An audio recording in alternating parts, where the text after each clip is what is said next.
Hi, you're listening to the Most Stop Mo podcast. In this episode, stop motion animator Mayreni Seda.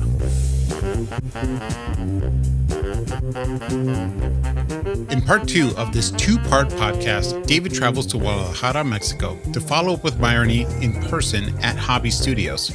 They discuss what it's like working with new COVID protocols in the growing stop-motion community of Mexico. Mayreni's most recent work as an animator on Guillermo del Toro's Pinocchio, and David invites Mayreni to become a juror for the Most Stop-Motion Shorts Festival for 2022.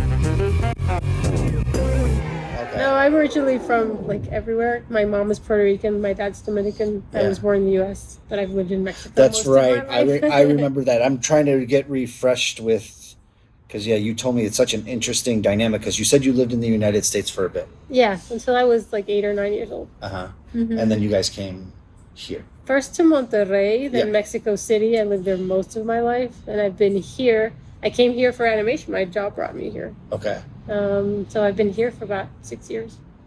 6 years? Yeah. And just me. Yeah, just you. My family's everywhere else. Yeah. So that's a nice distance. You could visit your family when you do it, but then in the meantime, you're busy doing all your projects and everything like that. Mm-hmm. It's nice to have a little distance. Mm-hmm. So I'm just going to, I started recording, but I'm just going to slate it really quick. So, and then we have the beep. Yes. So if the clap doesn't work, the beep isn't usually recorded. Yeah, just as a preface, there's a beep that's happening, and it's fine. We're having a casual conversation. Nothing is exploding, I promise. Yeah. Well, yet.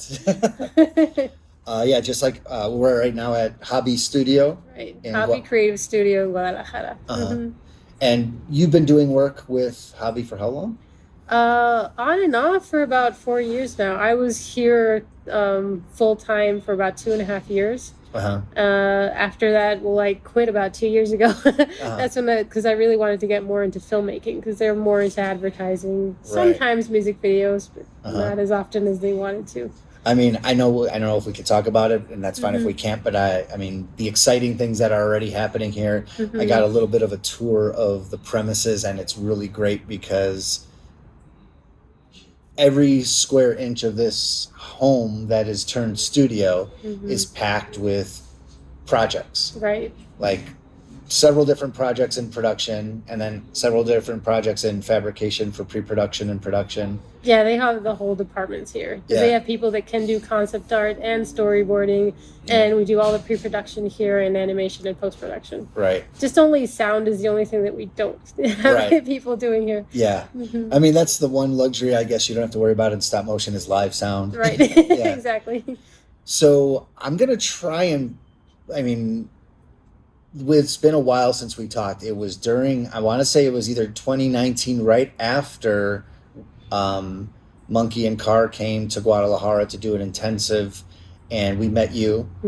And it was shortly after that I set up an interview, and I was in a space in Oakland where I'm wearing a mask, and you were in Zoom. And can you go back to that time and figure out where you were? Because I know you had projects going there. So basically what I would like is an update from before COVID to after COVID, because a lot of cool things have, from my point of view, have happened with you. A lot. From that time, which is, could have been seen as a negative thing, but I mean, I'm sure there's a balance, but... Yeah, because it was really weird during the pandemic being a stop-motion animator. Actually, I wrote an article about that. Because I have a blog that I write maybe once every 6 months, but I wrote something about that. Because 2D and 3D animators did great during the pandemic. They found work everywhere, and stop-motion was I'm at home, what do I do? Right, yeah. Actually, I was working full-time here with Hobby. Not as his office, because they moved here about 1.5 years ago. But yeah, I know I was full time on the team of Hobby. So we were mostly doing advertising. We did the needle felting puppets you saw. Yeah, I think we were doing that project. And it was I gotta go through commercials. I definitely, it's I haven't shot it yet, but this will be in the B-roll because the stuff that you've done. So you were learning needle felting, you said. Yes, I learned it for the project. Actually, it was one of those months that we had nothing to do. Right. And I said, I want to pick up a new hobby, and there's nothing to do here. Right. So, because at least they kept us on the payroll. It was really difficult for them because during the pandemic, there was there was a drop in work. Yeah. Very intense. But still, they made the effort to keep us on payroll. That's sometimes amazing. we had nothing to do. So I said, I want to learn needle felting. Why not? So I bought a bunch of needles. And fortunately, I'd started making these puppies. I learned to make dogs with needle felting. Right. And at that time, one of the clients, it was fun. Yeah. And one of the clients that came over to see if they had this dog food brand here in Guadalajara. Mm-hmm. And I think they showed them the puppies that I was making. So they said, oh, yeah, let's do something with felting. So they convinced them with the stuff I was doing just on my free time. Really? And we started building the puppets. And then you ended up doing like advertising for this company. Oh, that's really cool. We did claymation and felting for there. Like we did cats and dogs. The dogs were all felting. The cats were claymation. So let's go into felting a little bit, because I don't think that's something I've ever talked to about with anybody so far on Most Stop Mo, but like, especially as a person new to it, and I saw how beautiful those things are. Thanks. How, explain the process from the beginning, even the armatures. Did you do the armatures, wire armatures, I'm assuming? Yeah, they're wire armatures. Okay. So mostly needle felting is just you take a bunch of wool and you start compressing it into a small ball with the needles, and you can start working with the colors and the shapes. But the difficult thing of making puppets with that is that the wool becomes really dense, so at some point it starts to become really difficult to move. So with the needle felting, you can't go. Yeah, exactly. You have to know to stop before it. You would, if you actually do felting like for a sculpture, it would be way more dense and way harder. But you have to stop a little before that if you're making a puppet. But it can't be too soft, because then you would be squishing the puppet around during the animation. Okay. And it's really easy to hurt the wire that's underneath, because also the needles that you use for felting are really special. They're kind of jagged. So they can actually like compact that wool. So they can be really damaging for the wire. And probably your hands. Yeah, that too. Yeah. I can't tell you how many times I've broke my hand. Do you wear like a thimble or something, or you just kind of but it becomes really uncomfortable, so I end up tossing it, just and then trying you get to be careful. Why thimbles exist every so often. Right. But I was telling you, it helps with your stress, like you're always stabbing something. That's funny. So if you're making the puppet, you make the wire. Oops, bumping the microphone. Sorry. You got your wire. You have your epoxy. You have your joints and everything. Then you just wrap it, and you start wrapping the wool around the wire, and you start just pricking with the needle until it starts compacting.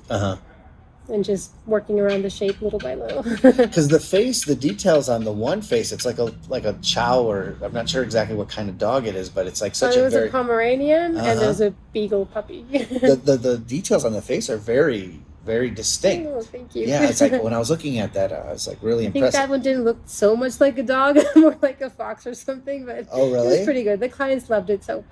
Dogs look like anything, it's like dogs look like foxes. They look like wolves, they could be anything. But I saw it, and I was really impressed by the color and everything. So like, how do you introduce a new color or a new texture? Well, usually you have like a base color. Like there's just the crude wool that you use underneath to give it the shape. And then you have these colored wools that you just start layering on top and just start sticking it. But you already have like the base, the body of it.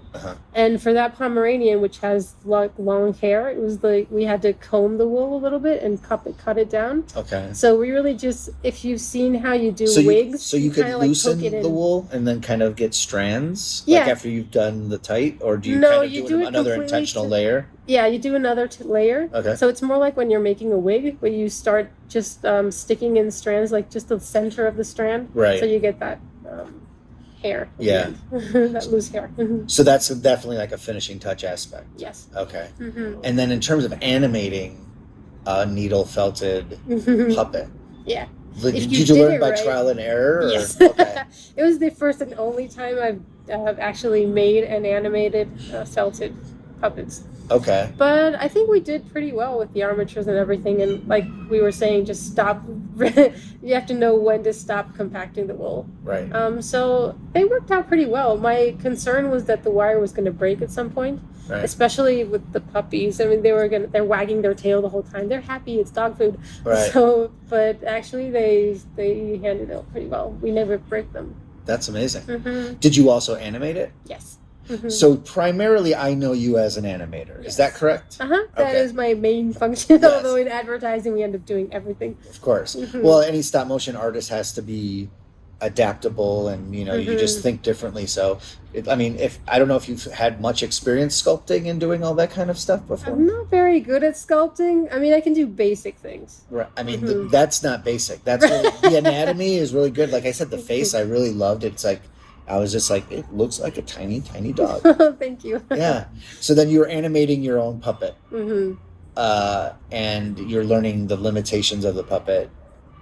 Tell me about So tell me about, like, as an animator, what happens when you confront a limitation of a puppet, whether you designed it or not. Yeah, you improvise. Yeah. I mean, usually you should always play around with the puppet before you actually put it on set. Right. I mean, in every production, you put your hands on that puppet and you start moving it around, seeing how far it can bend. Of course, with this wire armature, you don't want to force it too much. From the beginning, you try to be very careful, because they're always very delicate.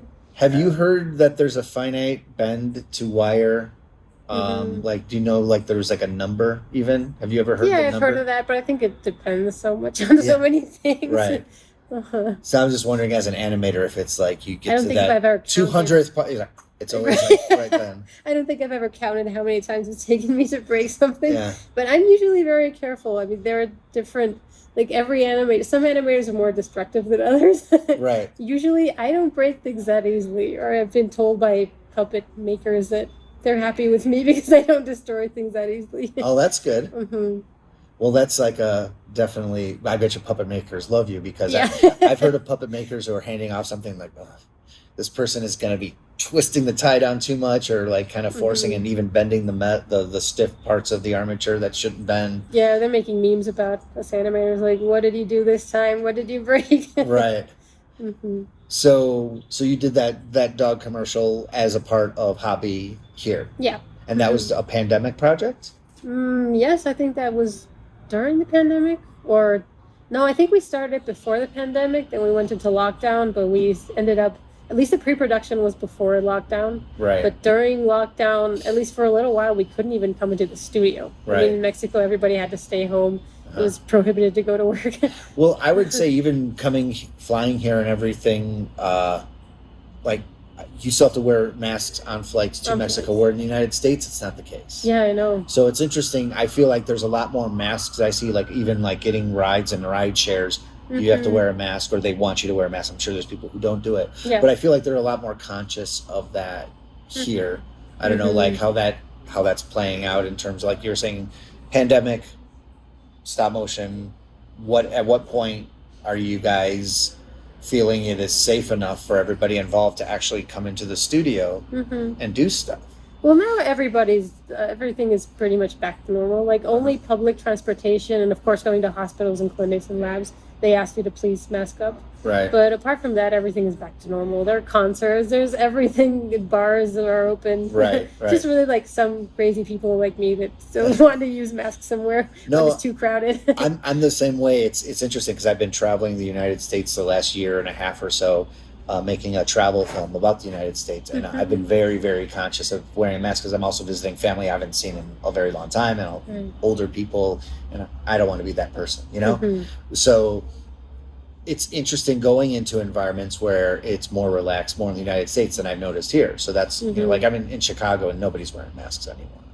So I'm just, but going back to that period where you're animating this commercial, at what point did they say, like, it was safe to come in? It's like, how do you draw that line? Actually, well, I think it's safe to say it now. Illegally, we snuck into the studio. Well, you got to do it. I mean, post-production and areas like that, they don't need to be in the office. Right. But the animators, like, we did stay at home. I stayed at home for at least a month and a half. Right. I started making up projects at home just to feed the social media. But then these projects came in that, okay, we're taking up these projects again. So the animators started sneaking into the office to get those projects done. Okay. That's kind of, like, scary, but also like, it's also like, thank God, but also like, oh God. Yeah, it's like the basic crew that we needed. Actually, one of the girls in the art department that she works really closely with me, she's amazing. She can do storyboards and concepts and character design, and she's learning to animate. And her dad was really kind enough to pick me up every day so I wouldn't have to take public transportation or get an Uber. Wow. So he'd take his daughter to work every day and pick me up on the way and then drive me home. So we were always taking care of each other as well. Oh, that's great. That's really nice. So you're working at Hobby. They're giving you guys work. You're like, that's kind of like, do you have much of a safety net as a stop motion animator otherwise? I know you did some online teaching. Yeah, a little bit. So you were able to do something with Tech in Guadalajara, which that's the reason I'm here right now for this week. It's just kind of sitting in and watching students doing stop motion projects. So you could do some online stuff. I mean, as a stop motion artist, you have to be in person pretty much. Yeah. But especially if you're working on a shared production. Yeah. Like most independent artists, you're a freelance worker most of the time. I mean, at that time during pandemic, like I told you, I was here full time on staff. But then I loved the work here and everything I did, but I really wanted to work more in film. Yeah. So I ended up quitting about almost 2 years ago. I left the studio. Okay. So here I'm just freelancing. But mostly like our animators are mostly freelance artists. So you have to be smart about saving money, having investments, trying to make good money on some projects, but that money that you made in 4 months has to last you 8 months. So. Right. Just being really smart with money. Yeah, like lowering your overhead, making sure you have enough of something, and if not, charge it. Yeah. So I've started learning about savings and investments and that sort of thing, so I can make a little bit of passive income. Well, that's good. I started another business on the side. Oh, really? Doing what? Something completely different, growing medicinal mushrooms. Really? My boyfriend is a game designer, but his hobby is growing mushrooms, and we met 2 years ago. Really? And he was starting that hobby, and now it's turned into a little bit of a business. So that's a lucrative. Mushrooms are very hot right now. Yeah. It's like, it's the new marijuana almost. I don't know if it's that kind of mushroom or, if it has medicinal values. Yeah. Hey, mushrooms, they can grow and change. They're not legal here yet. Right. They will be. Same thing with the States, but I know a lot of people in the States who have businesses, and microdosing is a very big thing right now, and it's being embraced more by the medical community. So it's just like I think the tide is leaning towards that. So that's a good... Yeah, so that's my plan B, which is a pretty good plan B. I was like, it's better than just repackaging and selling something on Amazon at a higher price that I've seen so many things. I was like, oh, all right. Just being a middle of like a product. Yeah. Oh, that's interesting. Okay, cool. Something completely different animation. Well, that might end up feeding your future stop motion projects. Who knows? That's the idea. Like, at least giving us economic independence so we can choose our projects. Right. And I do want to do my own project eventually. So you have like a specific idea, or you just have the desire to do your own project? I'm just cooking an idea recently. I just know in which direction I'm going. It doesn't really have any shape yet. Yeah.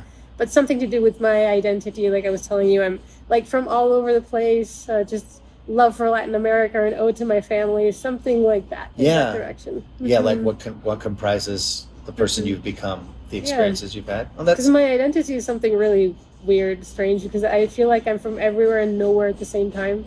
Yeah, so that's a strange experience. I guess maybe refugees and immigrants can identify with that. Right. Yeah, it's just kind of like you're finding homes wherever you go, and that's a challenge, I'm sure, to a degree. And then also revisiting people back in different homes where you're from. Yeah. I used to feel sad about it, but now it's like I have family everywhere from New York to Chile, so it's nice. You always got a place to crash. Right. That's good. Yeah. So also a really great development, and I don't want to jump ahead because we do pandemic, and before pandemic, there was the big talk about Pinocchio. And there was a lot of like, is it going to happen? Is it not going to happen? And Guillermo del Toro's originally from Guadalajara. He went to the University of Guadalajara.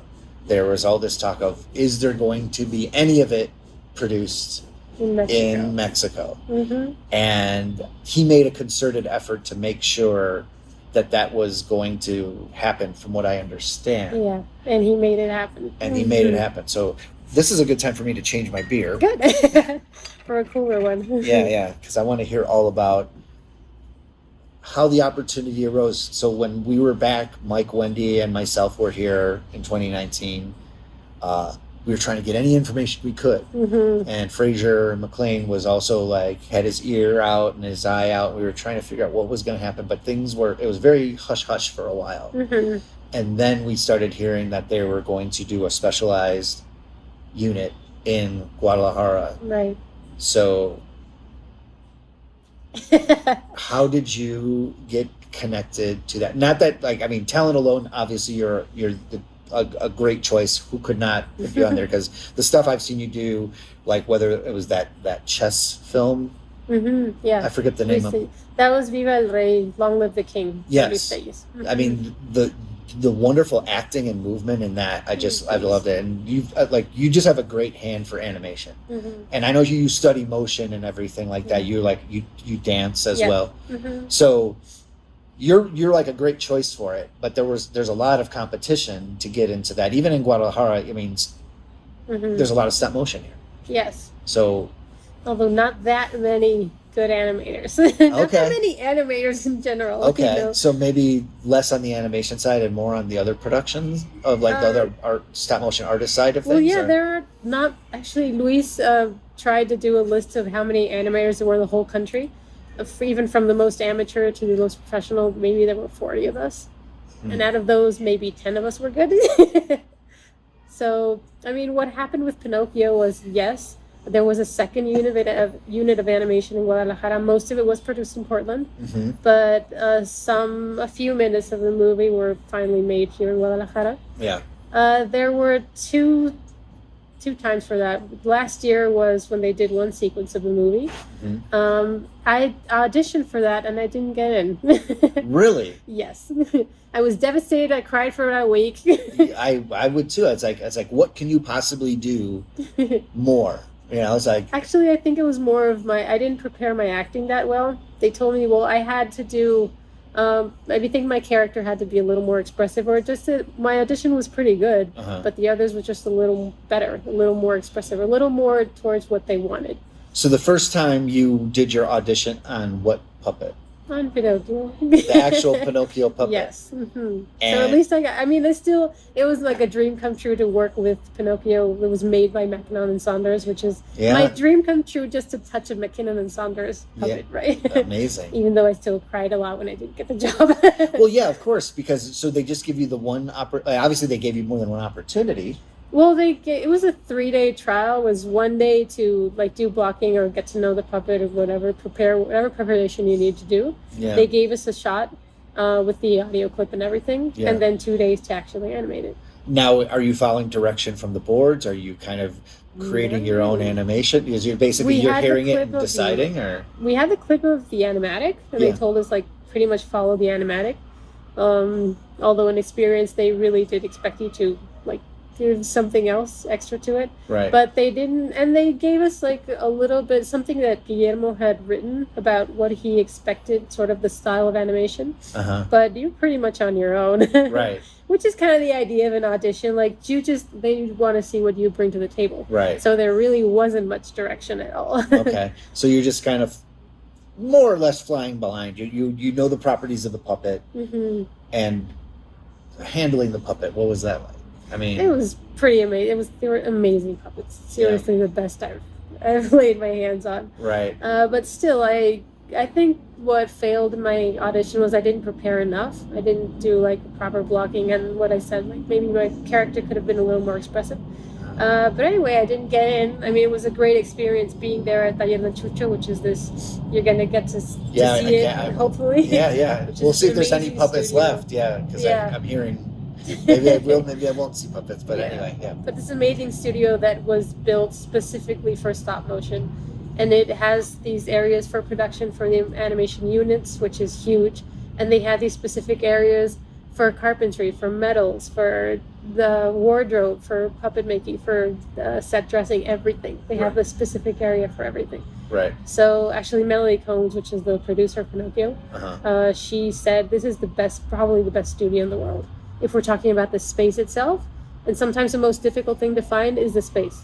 What we need sometimes is the talent. There aren't maybe enough people specialized in animation. Right. Because maybe the difference, what we were talking about a little bit before, is there are a lot of talented people here. Yeah. But we haven't worked in until now in a work of art that is so at this level of Pinocchio. Right. At this technical level. And what happens in the production this size is that everybody is very specialized. Yes. Like, what's the difference of working here in hobby or in general in advertising or small films is that you have to do a little bit of everything, which is charming as well. Sure, of course.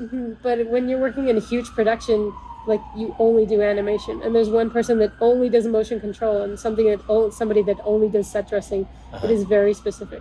Yeah. And we don't have that level of specialization in Right. Mexico. I mean, we're starting. Yeah, it's growing, but I mean, even in anything, to even be individually like leaning towards one thing and no, I'm always going to do just animation, or I'm only going to do like I was mentioning Annika Schindler, like she makes these beautiful detailed costumes just to get into costuming. There's so many different very specialized areas that you have to work towards and not really deviate toward away from. That's tough. Yeah. I don't know if I could say that about myself. I feel like I'm definitely like the jack of all trades that has passions about a few different things, but there's much better animators than me, like the crew for my film that we put out for the one I directed, much better animators than I. So like you as an animator, like you said, finding a good animator, it's like there's people who do sets and props and lights and all that kind of stuff, but animation, like that's the life of everything. Yeah, and you really become an actor. Yeah. And I think this was the biggest challenge I had acting wise, Pinocchio. Yeah. Which was great. I mean, I had to step up my game. Yeah. So can you talk about the scenes that you worked on? Or... Not yet. Okay, that's fair. Maybe after the movie comes out, sure. Okay, great. So is it okay if I share the juror news then? Or yeah. Are you, so maybe by the time, I don't know, because our festival that is going to happen in 2022 in end of November, I just asked if Mayreni would be a juror for the festival and getting to evaluate the animation of the films that you've accepted. Yes, I would love to. Cheers to you. Thank you very much. I'm so excited for that. Oh, let me tell you how I got into Pinocchio. I only told you how they rejected me. Yeah, you're only telling me about how you didn't get into Pinocchio. So which is great, because I really think that's, especially for aspiring stop motion artists in any like discipline, knowing that rejection is also an opportunity. Yeah, I had a terrible week. I seriously cried to the point of boredom. Like, there's no meaning in crying anymore. Right. Because I had dreamt with that movie for about a year, 2 years. I had even gotten Brian Henson's contact, his email. He was a supervisor. Yeah. Like, because I knew other people. I knew Frank Passingham, who was a cinematography director. Yeah. Like, I was trying to get everywhere I could, like, just let me audition, let me try to get in. And I finally did audition, and it didn't happen. So it was very disappointing. Can I ask you quickly, were they bringing anyone outside of Guadalajara for the project as an animator? No. Yeah, so they were specifically saying, we want to draw upon this community. Yeah, that was the idea. Okay. For if there was going to be a local unit, it would be a local team as well. Right. So the people that animated that first sequence, it was Luis Telles, he was a supervising animator here, René Castillo, and Sergio Valdivia. Okay. Actually, Sergio, he's so young. He started as an animation assistant for me and Luis and Insomnia, but he's so talented and he's so dedicated that now he just got offered a job at Leica. So wow. He's doing great. And he's a young guy? Yeah, he's pretty young. Okay.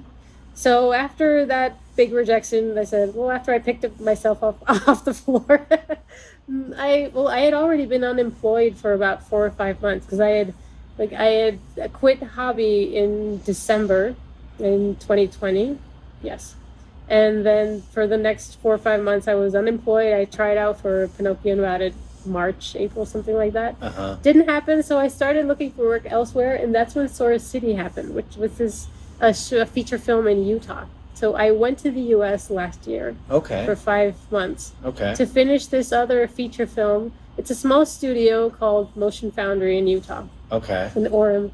And they have this feature that's coming out, Source City. It's been stuck at finding distribution, but it's almost finished. Okay. It's a really nice film with made by a small crew, but very talented, very dedicated people. They've made a feature film in less than 3 years with no people, very low budget, less than $2 million for the U.S. is like nothing. Yes. Wow.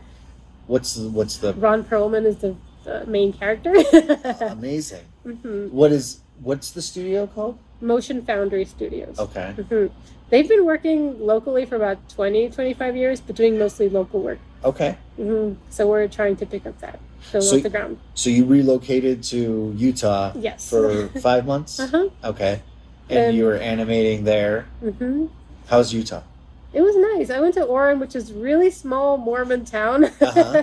Almost nothing to do. Well, they have really good restaurants, but apart from that, there was nothing to do. Just like wide open space type of place. I mean, it's still beautiful. It's right next to the Rocky Mountains and Utah Lake, so it was lovely. Yeah. But you're looking at through a window while you have to do animation all day? Yeah. Yeah. Uh-huh. I mean, it was nice working conditions. So they said, like, you have to do so many seconds a day. If you're done, you can go early. It was pretty nice. Okay. And the crew is amazing. Okay. We had a lot of fun. That's cool. Making that movie. So I'm very fond of that crew. That's cool. And that happened when? Was that just... That was last year. Okay. It happened like I left at the end of April, came back in September. Okay. Mm-hmm. Very cool. So I mean, there's still a lot of pandemic going on last April. I mean, yeah. Yeah, well, I got my vaccine in the U.S. because the vaccines weren't in Mexico yet. That's right, yeah. Yeah, so you were able to go there and get that, and all right, there you go. Uh-huh. So at least, I mean, after... So let me ask you a question. Yeah. Have you caught COVID? No.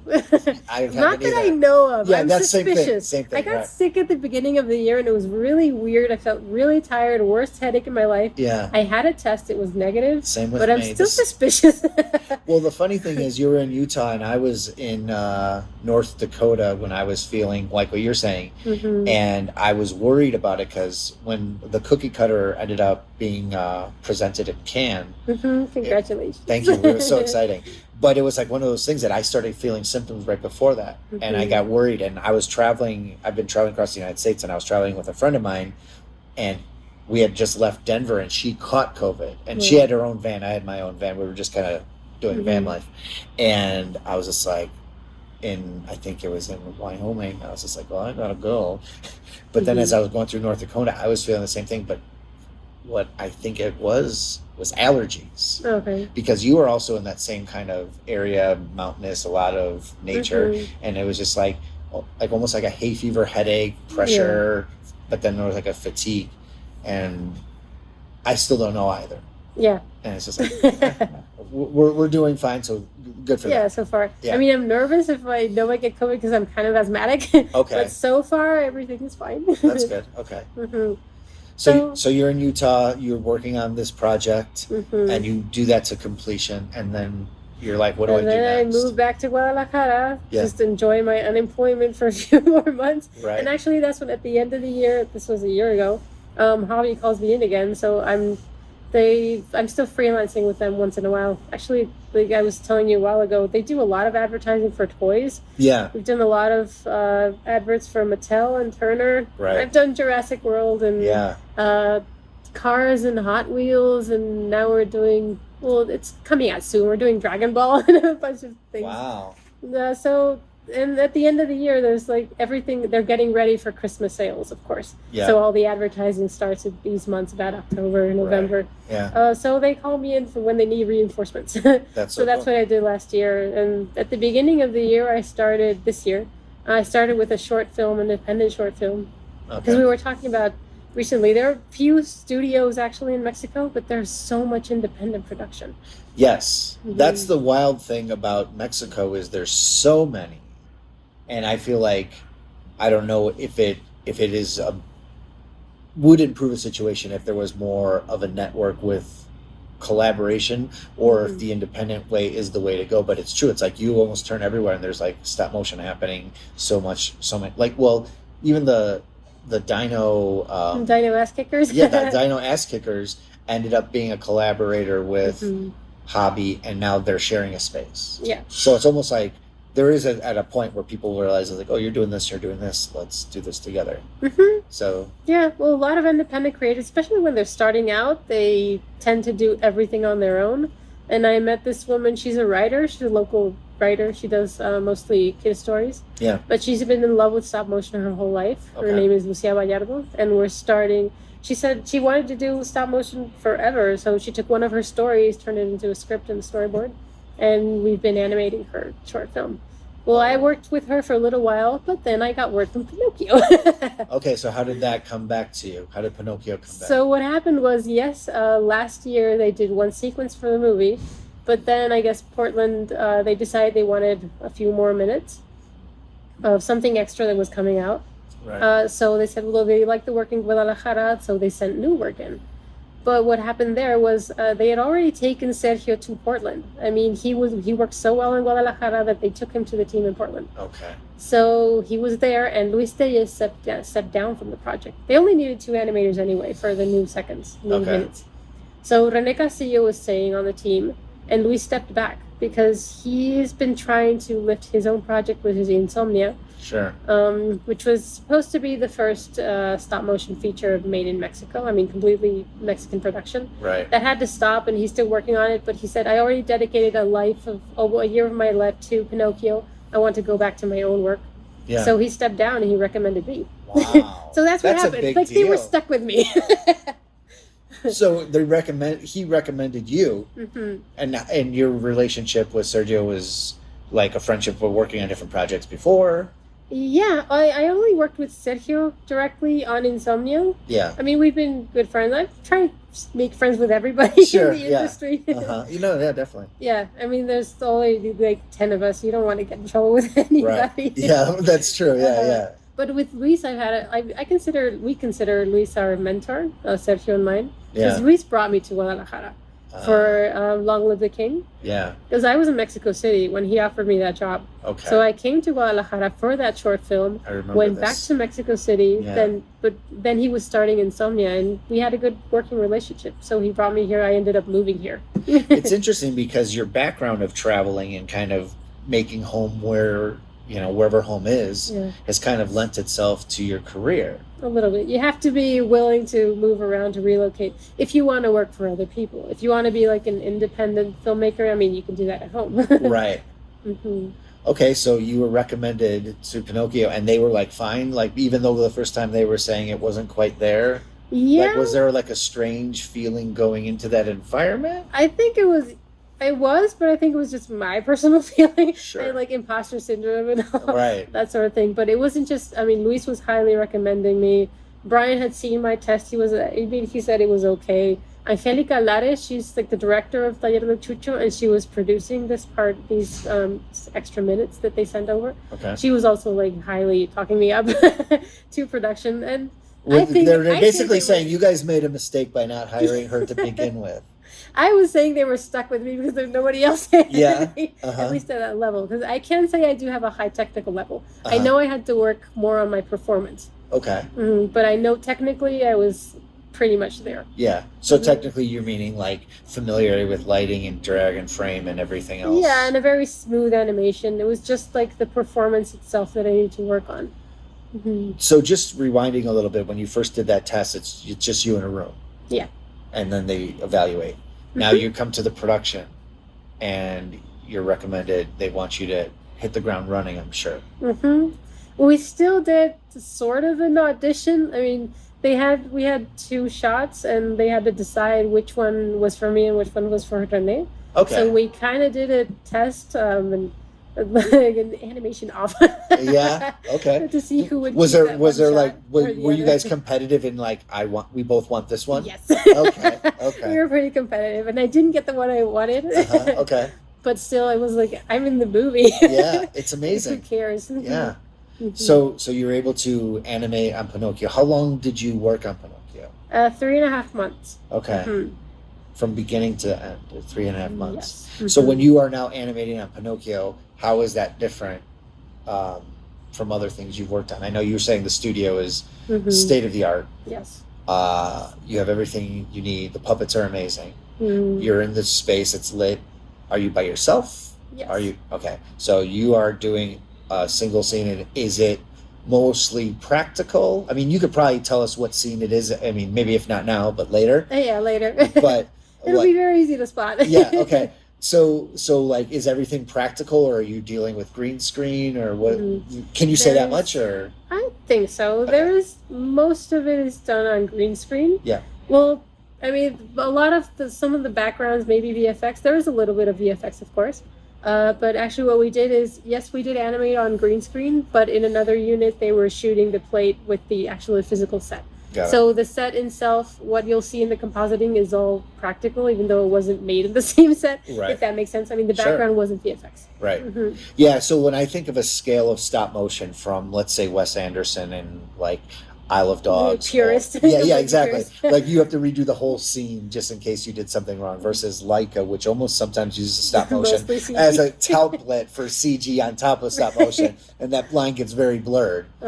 Where in that spectrum would you say Pinocchio is? In the middle, a little closer towards the purism of Wes Anderson, not so much. Because he does all his effects, like smoke and every fire, everything is stop motion practical. Not so much in this movie. Okay. Just the VFX, but all the characters, all the sets are real, practical. I mean, and also historically, I mean, maybe not necessarily the case. I'm gonna almost retract, because I associate Guillermo del Toro with a lot of practical art, but I mean, then you look at Pacific Rim, no. Right. So I mean, I guess the bigger question then is, at what point, or actually, do you get to meet Guillermo? In person, I met him, but before Pinocchio. Okay. He came here for Insomnia. We were working in Insomnia. He came to visit the set. Okay. So that's the only time I've seen him in person. Okay. All right. Yeah, I got to hug him. He's very big and fluffy. Yeah, nice. He's very sweet and friendly, and I actually got to listen in on he was giving feedback on the movie, which is a masterclass in filmmaking, just to listen to him, anything that he has to say. Right. He knows so much. Yeah. And he's very, he doesn't hold back when he's giving feedback, which is great. But he's also very friendly and relatable. But on Pinocchio, everything was really online, because all the direction was in Portland. I mean, he was in LA, but still the other actor, Mark Gustafsson and Brian, they were in Portland. So everything was really, sometimes we had these, not even weekly, but we had these briefs whenever we needed to, when we were going to start a shot, or when they needed to view something, to review something before we could take the next step. So yeah, it was all done online, really. Well, it's interesting, during COVID, it's like, so even the tail end of the short that we did for Mo Stop Mo, you know, I was in person, but then we were doing online stuff and doing things remotely and communicating. It's almost like COVID was a good way of testing a little bit more of the remote studio, the remote director, all that kind of thing. Yeah. But and then having two units, one in Portland, one in Mexico, and Georgina Haynes, she was a puppet master. I don't know what their official title is, but I call her puppet master. Yeah, that's a great title. So whether it's official or not, that's a good one. Because they were also coordinating with London, with McKinnon and Saunders. So that was really, the puppets were a collaboration between 3 countries, which was great. That's awesome. So you're working on the film, you're working for the 3 months. What is it like now that, like, it's completed? It's like, how is that? I mean, I haven't seen the finished film, but I've seen just like shots and maybe poking around shot grid sometimes. I guess that's the thing, is like, the one thing during COVID is that, again, drawing upon my own experiences, like making a film but not having the opportunity to screen it with an audience. And I know that it's going to be released on Netflix. Yes. But it's also going to be as well in there's November. A list of theaters that I've already seen that I'm going to find one of them. I mean, it's in it's select worth locations. It. You can see it on the big screen. I think it's completely worth it. This movie's going to be amazing. Not just because I'm in love with it, because I worked on it. Right. But seriously, everything from the script to the art to the puppets to the animation is so well taken care of. It's seriously work of art. And in terms of the original story of Pinocchio, which I'm working on my own Pinocchio project as a comic thing on another level, in actually live theater, I'm familiar with the original story. And that's the original story that Guillermo is drawing upon. Yeah. So when... with his own in his own political Guillermo dark twist to it. Sure. I mean, even like Pan's Labyrinth has a good political, grassroots type of feel to it. Yeah. So without giving anything away, I mean, and again, you haven't seen the film, but were you able to read the script?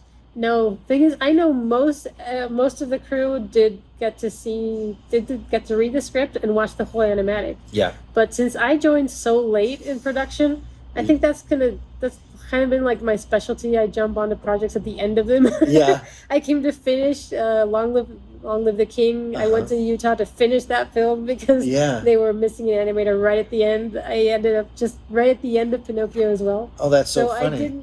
You're becoming like specialized in like a very in closing projects. Yeah, you're the closer. Right. That's my thing. Yeah. But that's the downside was that I joined in so late that I didn't even get to see the animatic or anything.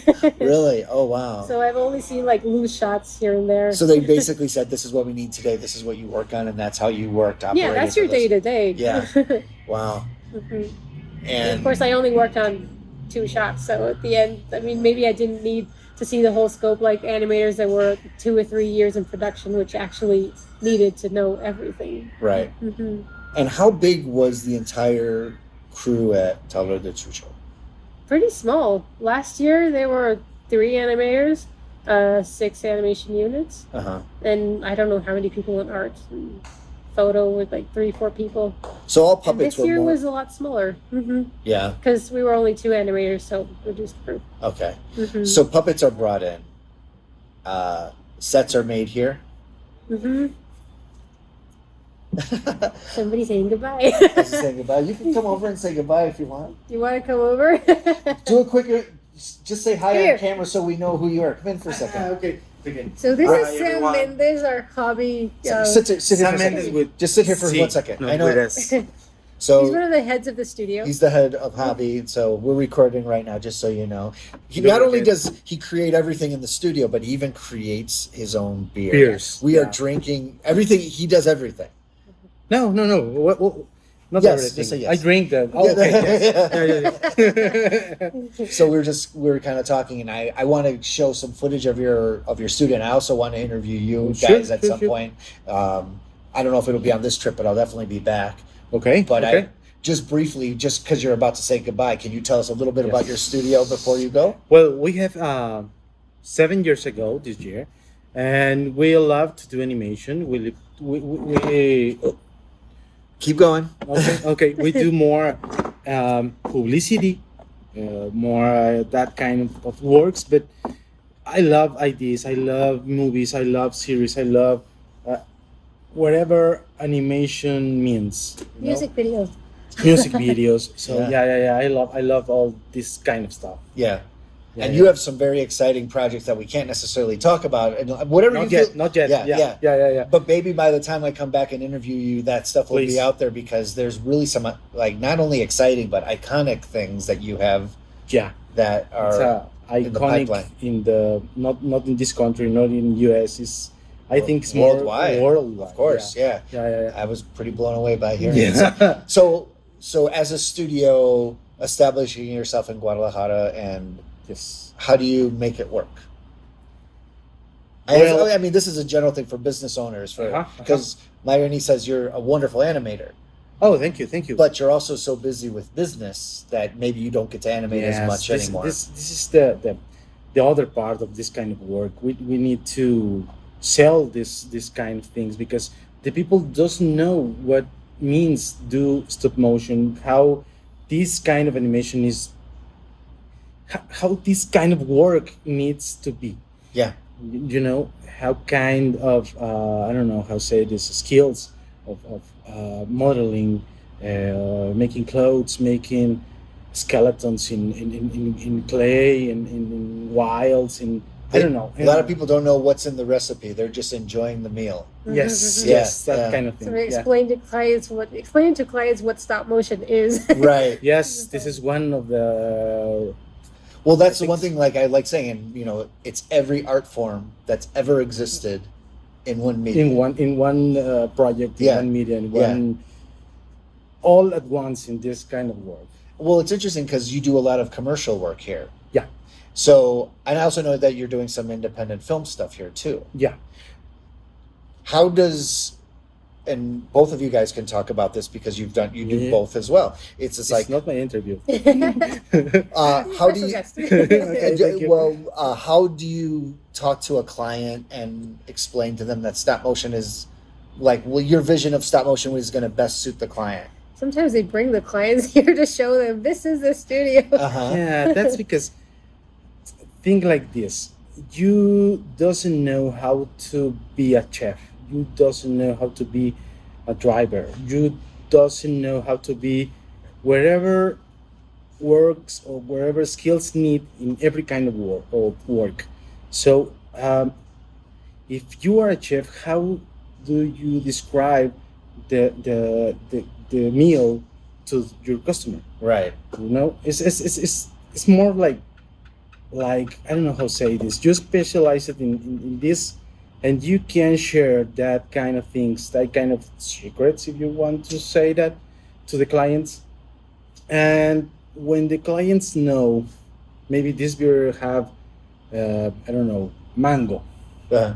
and you doesn't know, but when you know this kind of beer have mango, you love it a little more. Yeah. And when you know the steps of every kind of work, Yeah. you love more.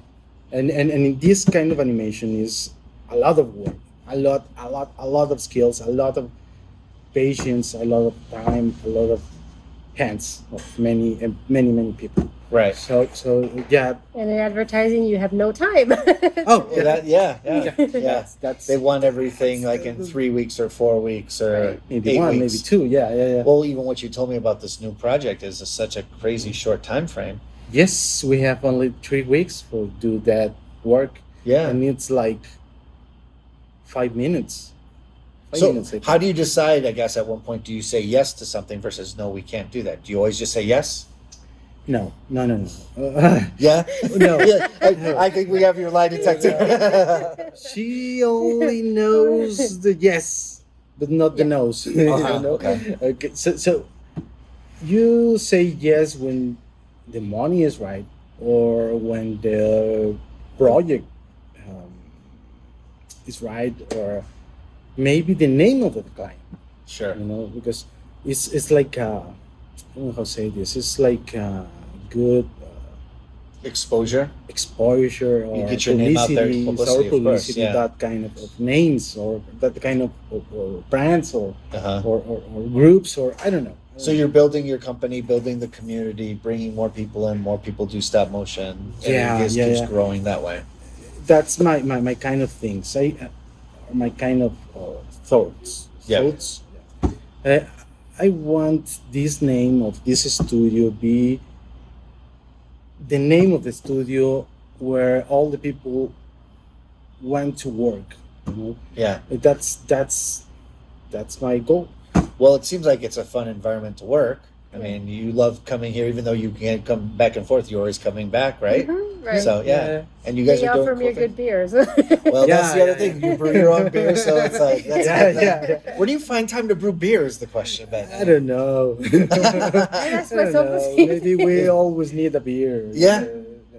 You're animating and you made some frames and then think, okay, I need a beer. yeah, You go for the beer, drink your beer, and go on. and you're realizing, wait a minute, I'm buying someone else's beer. I can, yeah. Right. Okay, it can be my own client. Well, I feel like that's kind of like a stop motion artist is like, I can do this. Right. I can do this. We're I can do makers. this. And Yeah. then you've realized you can do it. It's like anything that's ever been put out there. Why not you? Yeah. Mhm. You know? Yeah.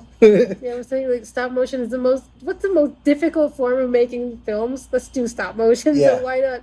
We're used to getting into trouble and finding the most difficult way of doing things. So why not Yeah. make your own? Yeah. beer? Yeah, It's like if I could do this, I could do anything. Yeah. Oh, maybe. Yeah. But yeah. Well, So the Photoshop can do anything. maybe. Oh, Everything. sorry, this No. camera is not the best. Oh, sorry. You keep hitting the table, Yeah, sorry, but sorry. it's not my best setup. That's okay. Now in my legs. Yeah. But thank you guys. Thank you for letting me sit in your studio. I want to do a little recording of that, and I want to have an intentional interview going Please, forward please, because please. there's wonderful things Wherever going on here. wherever you want, anytime. Yeah. Just tell us. Yeah.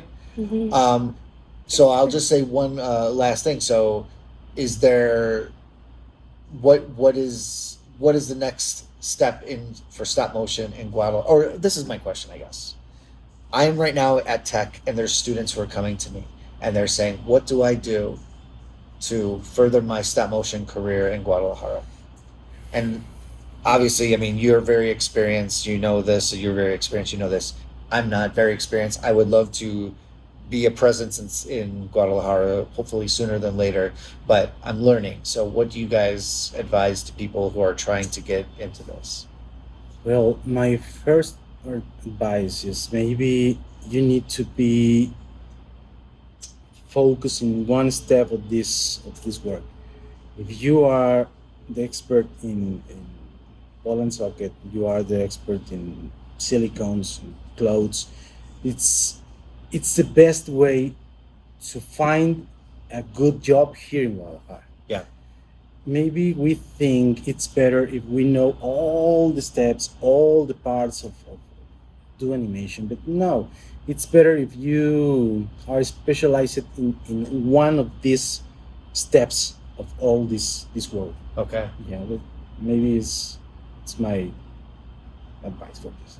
And then I'm going to give you the final word. What do you think? I agree. I think we should definitely specialize, although sometimes we end up doing a little bit of everything. Yeah. But even though you are also doing, like in my case, I'm also sometimes doing art and sometimes doing photo, I know that I'm specialized in character animation. I never lose that focus. Right. And the other thing is networking, because you also have to get your work out. You have to know people in the industry. And knowing people, I don't mean like, oh, know a producer on Netflix and ask them for work. I mean, that doesn't work that way. Right. But you should know who's doing stop motion who's in the industry. And just trying to know other people. Maybe they're other students, but trying to gather that network and start making their own projects. Or if you get your work out there, then other people might start recommending you. Yep. So you have to know people. Do reels, send that reels.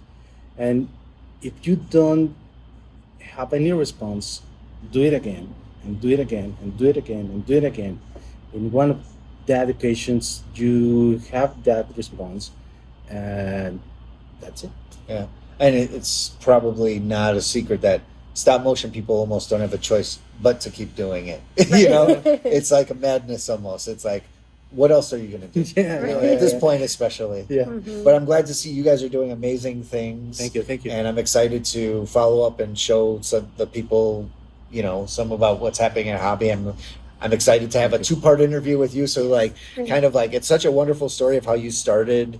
Well, not even started, but when I talked to you last, and your story of how you did so much, and you know, being reunited at Pixelatl and seeing you on the panel up on the stage and talking, it was such a great thing. I think there's just a lot of exciting things that are happening in Guadalajara and Mexico in general too. Like, you know, Frank Elda's in Mexico City, and I think it's Cráneo is in Puebla. Cráneo, yeah. And it's like I love that everybody is growing and they're like keeping in touch and building this community. Yeah. So thank you guys, you know, for thanks to you. allowing the space and sitting down and, you know, sharing some of your experience. This is a really great. Thank you. Yeah. Thank you for your time. Yeah. So cheers to you. Cheers. You don't have my beer. But you don't have your beer, but this is Yeah, your yeah, beer. yeah. So cheers to you. So thank you guys for sitting and watching this, and see you next time. Salud. Most Stop Mo is dedicated to building community around the first form of animation ever put to film, stop motion. Find us online at mostopmo.com, on Instagram, and on Facebook. Hosted by David Rocco Ficini. Podcast theme by Richard Beethan III. And edited by me, Edwin R. Ruiz.